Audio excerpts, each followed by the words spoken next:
اکمل المؤمنین ایمانا احسنہم خلقا، آپ نے فرمایا ایمان میں زیادہ کامل ایمان والوں میں کامل تر ایمان والے وہ ہیں جو ان میں زیادہ بہتر اخلاق والے ہوں۔ یہاں پر دو باتیں معلوم ہوئی ہیں۔ ایک، ایمان والے سب کے سب برابر ایمان والے نہیں ہوتے ہیں، کچھ لوگوں کا ایمان کامل ہوتا ہے، کچھ لوگوں کا ان سے زیادہ کامل ہوتا ہے، کچھ لوگوں کا ایمان کمزور ہوتا ہے، کچھ لوگوں کا ایمان قوی ہوتا ہے، مضبوط ہوتا ہے۔ تو ایمان میں اہل ایمان مختلف مراتب پر ہوتے ہیں۔ یہ مطلب نہیں ہے کہ سارے ایمان والے برابر ایمان کے ہوں، برابر ایمان میں ہوں، بلکہ ایمان والوں کے مراتب الگ الگ ہوتے ہیں، ان کے ایمان کے مراتب الگ الگ ہوتے ہیں۔ ہر ایک کا ایمان دوسرے سے الگ ہوتا ہے، کسی کا کمزور، کسی کا مضبوط، کسی کا کم، کسی کا زیادہ۔ تو ایک بات یہ معلوم ہوئی کہ ایمان والوں کے ایمان الگ الگ ہوتے ہیں۔ یہ مطلب نہیں ہے کہ کوئی اللہ پر ایمان لا رہا ہے تو کوئی کسی اور پر، کوئی آخرت پر لا رہا ہے تو کوئی کسی اور چیز پر، ایسا نہیں ہے۔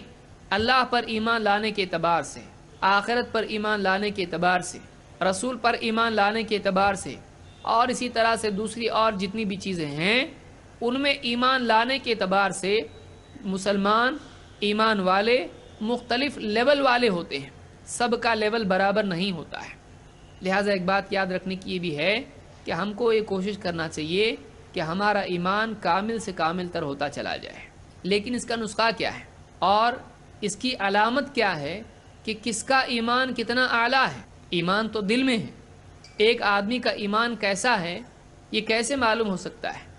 حدیث میں بتایا گیا ہے کہ اکمل المؤمنین ایمانا احسنہم خلقا، ایمان میں کامل تر لوگ وہ ہیں، اہل ایمان میں کامل تر ایمان والے وہ ہیں کہ جو اخلاق میں ان میں زیادہ بہتر ہوں۔ معلوم ہوا کہ ایمان کے جانچنے کا پیمانہ اخلاق ہے۔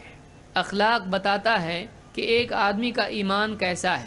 ایک انسان کے اخلاق سے اس کے ایمان کا لیول معلوم ہو سکتا ہے۔ کسی کا سینہ چیر کے نہیں دیکھا جا سکتا ہے کہ اس کے دل میں کتنا ایمان ہے، لیکن اس حدیث سے بات معلوم ہوتی ہے کہ ظاہر باطن کا نمائندہ ہوتا ہے۔ جیسا باطن ہوگا ویسا ہی ظاہر ہوگا، اور ظاہر سے معلوم ہوتا ہے کہ باطن میں کیا ہے۔ ایک انسان کے ایمان کی قوت اور اس کے ایمان کا معیار اس کے اخلاق سے معلوم ہوگا۔ لہٰذا ایک آدمی اگر بد اخلاقی کر رہا ہے تو اس بات کی علامت ہے کہ اس کو ہوش نہیں ہے، اس کو یاد نہیں ہے، اس کو خیال نہیں ہے کہ اللہ مجھ کو دیکھ رہا ہے۔ ایک آدمی اخلاق والا ہے، وہ لوگوں کے ساتھ بھی اچھا سلوک کرے گا، اس لیے کہ اللہ کے نبی صلی اللہ علیہ وسلم کے احادیث آپ دیکھیے، من کان یؤمن باللہ والیوم الآخر فلیکرم ضیفہ، جو آدمی اللہ پر اور آخرت کے دن پر ایمان رکھتا ہے اس کو چاہیے کہ اپنے مہمان کا اکرام کرے۔ من کان یؤمن باللہ والیوم الآخر فلیقل خیرا او لیصمت، جو اللہ پر اور آخرت کے دن پر ایمان رکھتا ہے وہ بولے تو بھلی بات بولے ورنہ چپ رہے۔ آپ دیکھیے یہ کہا جا رہا ہے کہ جو اللہ اور آخرت پر ایمان رکھتا ہے وہ ایسا اور ایسا کرے۔ اخلاقی باتیں بتائی جا رہی ہیں، لیکن ان اخلاقی باتوں کے لیے ایمان کی طرف اشارہ کیا جا رہا ہے کہ اگر واقعی ایمان ہے تو آدمی کو چاہیے کہ ان اخلاق سے اپنے آپ کو مزین کرے۔ معلوم ہوا کہ ایمان کا اثر آدمی کے اخلاق پر پڑتا ہے، جیسا ایمان ہوتا ہے ویسے اخلاق ہوتے ہیں۔ ایک انسان کا اخلاق بتاتا ہے کہ ایمان کیسا ہے۔ اسی لیے اللہ تعالیٰ نے فرمایا کہ وَعِبَادُ الرَّحْمَنِ الَّذِينَ يَمْشُونَ عَلَى الْأَرْضِ هَوْنًا وَإِذَا خَاطَبَهُمُ الْجَاهِلُونَ قَالُوا سَلَامًا۔ رحمان کے بندے کون ہیں؟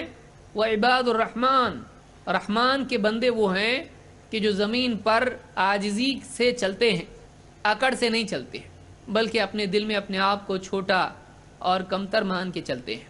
ان کے دلوں میں تکبر اور گھمنڈ نہیں ہوتا ہے، وہ فخر کے ساتھ زمین پر نہیں چلتے ہیں، بلکہ وہ اپنے دل میں اپنے عیوب پر نگاہ رکھتے ہوئے اللہ رب العالمین کے کمال کو یاد رکھتے ہوئے آخرت میں اللہ کے آگے حاضری کے احساس کے ساتھ اور مخلوق کے مقابلے میں اپنی ذمہ داری کے احساس کے ساتھ زمین پر چلتے ہیں۔